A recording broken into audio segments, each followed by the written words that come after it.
Did you know that the number one way Americans attain stability and build generational wealth is through homeownership?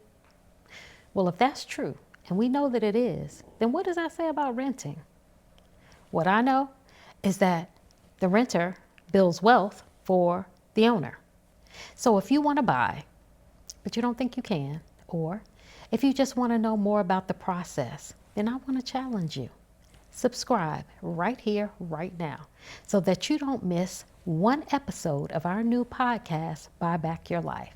Buy Back Your Life goes beyond the house hunt. It goes beyond the renovation. It goes to the heart of the process. We talk to real buyers who share their journeys. So if you're ready to level up, if you're ready to change your life, if you're ready to build generational wealth for yourself and not your landlord, then this is the place for you, because we want to help you buy back your life.